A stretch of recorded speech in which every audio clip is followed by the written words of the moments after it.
නිදින තිරය පුරාවට කිසි නිමක් නැති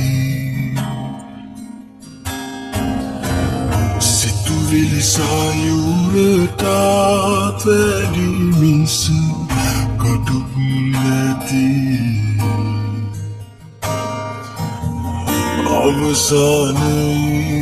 අවසානයේදී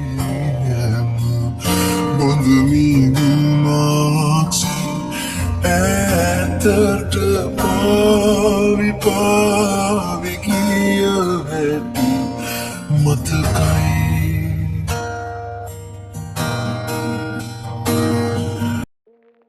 Hello guys, welcome back to Sonali Hansani YouTube channel. ඉතින් අද මම ඔයාලත් එක්ක මේ vlog එකෙන් share කරගන්නේ study vlog එකක්. ඉතින් study vlog එකක්ම විතරක් නෙවෙයි මේක. මට හිතුණා මම studies කරද්දී use කරන study tips ඒ වගේම ඔයාලව චුට්ටක් motivation වෙන vlog එකක් මේ vlog එකෙන් අරගෙන එන්න. ඉතින් අපි බලමු මගේ vlog එකේ මොනවාද ඉස්සරහට තියෙන්නේ කියලා. ඉතින් මම හිතනවා මේ vlog එකෙන් ඔයාලට චූටිම දෙයක් හරි වැදගත් වෙයි කියලා. ඉතින් ඔයාලගේ ලයිෆ් එකට මේ vlog එකෙන් ගන්න චූටිම දෙයක් හරි තියෙනවා. ඔයාලා අනිවාර්යෙන් ගන්න. ඒ වගේම කමෙන්ට් එකකුත් දාන්න ඔයාලට මගේ vlog එකෙන් චූටිම හරි දෙයක් ඔයාලගේ ලයිෆ් එකට ගන්න හම්බුණා නම්. ඉතින් මම ගෙදර ඉන්න දවසක නම් මුලින්ම මම නැගිට ගමන්ම කරන වැඩේ තමයි මට අද දවසට කරන්න තියෙන්නේ මොනවාද? ඒ කියන්නේ මම පාඩම් වැඩවලට මොනවාද මම කරන්න කියලා to do list එකක් හදාගන්න එක. to do list එකක් අපි use කරන එකෙන් අපිට ලැබෙන benefits තමයි අපිට පුළුවන් අපිට කරන්න තියෙන වැඩ විස්තර දන්නේ නැතුව කරගෙන යන්න. ඒ වගේම තමයි අපිට පුළුවන් අපි දවසට මෙන්න මේ ප්‍රමාණය කරනවා කියලා ටාගට් එකක් හදාගන්න. එතකොට අපිට තියෙන වැඩ පාඩම් වැඩේ හැම දෙයක්ම අපිට මගහැර ගන්න නැතුව කරගන්න පුළුවන්. මේක පාඩම් වැඩවලට විතරක් නෙවෙයි අපේ එදිනෙදා ජීවිතයේ තියෙන අනෙක් දේවල් වලට අපිට මේ to do list එක ගොඩාක් useful. ඉතින් ඊගාවට මම කරන වැඩේ තමයි මගේ පාඩම් වැඩ පටන් ගන්න කලින් හොඳ වොෂ් එකක් දාගන්න එක. ගෙදර ඉන්න දවසක වුණත්, ඉස්කෝලේ ගිය දවසක වුණත්, ක්ලාස් ගිය දවසක වුණත් මම මගේ වැඩ පටන් ගන්න කලින් කරන ප්‍රධානම දෙයක් තමයි වොෂ් එකක් දාන එක. මොකද ඒකෙන් අපේ මනස පුදුම විදියට රිලැක්ස් වෙනවා.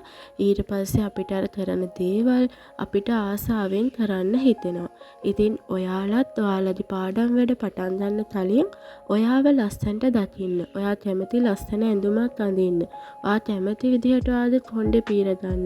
ඔයා කැමති විදිහට ඔයා සුවඳට ඉන්න. ගෑනු ළමෙක් නම් විශේෂයෙන්ම හරිම ආසයි සුවඳට ඉන්න.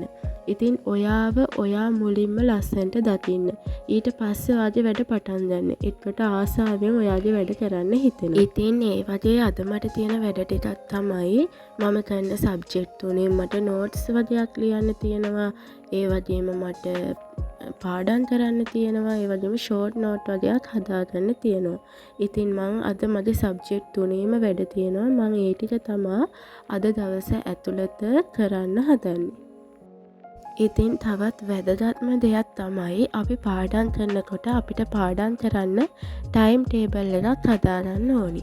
ඉතින් මම සාමාන්‍යයෙන් එකම ටයිම් ටේබල් එක දිගටම යූස් කරන කෙනෙක් නෙවෙයි. මොකද මට එතකොට ඒ ටයිම් ටේබල් එක බෝරින් වෙනවා. ඉතින් මම කරන්නේ මාසයකට දෙකකට ටයිම් ටේබල් එකක් හදාගන්නවා. ඒ මාස දෙකට මම ඒ ටයිම් ටේබල් එකට අනුව පාඩම් කරනවා. ඊට පස්සේ ආයෙමත් ඊගාව මාසෙට මම හදාගන්නවා වෙනමම ටයිම් ටේබල් එකක්.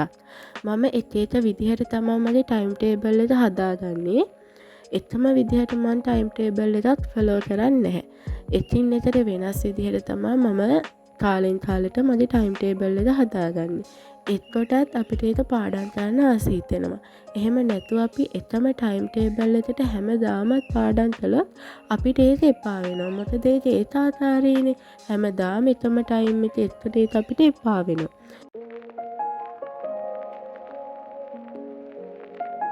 ඒ වගේම තවත් වැදගත්ම දෙයක් තමයි අපි පාඩම් කරන වෙලාවට ගන්න බ්‍රේක්ස්.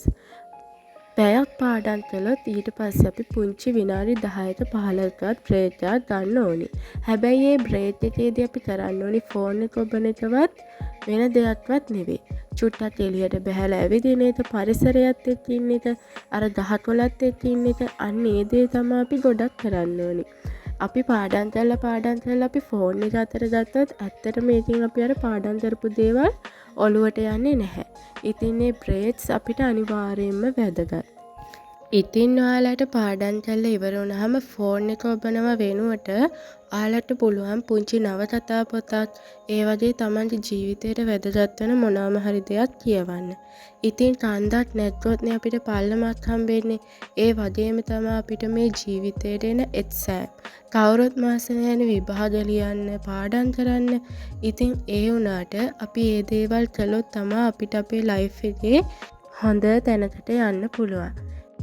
ඉතින් ඒ වගේම තමයි අපි උදේ ඉඳන් හවස වෙනකම් අපේ ස්ටඩි කරාට පස්සේ අපි පුදුම තරම් පීඩනයකින් අර මානසික අපහසුතාවයකින් ඉන්නේ. ඉතින් අපේ මයින්ඩ් එක රිලැක්ස් කරගන්න අපිට පුංචි ටිප්ස් පවා යූස් කරන්න පුළුවන්. පාඩම් කරලා ඉවරලා අපිට චුටි සින්දුවක් අහන්න, ඊට පස්සේ කලර් කරන බුත්තයක් අතගෙන පින්තූරයක් පාට කරන්න. අන්න ඒ වගේ පුංචි දේවල් වලින් පවා අපිට පුළුවන් අපේ මනස පුදුම විදියට රිලැක්ස් කරගන්න. ඉතින් මේ vlog එකෙන් ඔයාලා මොනවාම හරි දෙයක් ඔයාලගේ ජීවිතයට එකතු කරගත්තා නම් අනිවාර්යයෙන්ම කමෙන්ට් එකක් දාන්න අමතක නොකර. මොකද ඔයාලා ඒ දාන කමෙන්ට්ස් වලින් තමයි මම මොටිවේෂන් වෙන්නේ ඉස්සරහටත් ඔයාලට මේ වගේ vlog අරගෙන එන්න කරනවා මෙතනින්. ඔයාලා හැමෝම සතුටින් පරිස්සමින් ඉන්න. බයි. Vedana Pavi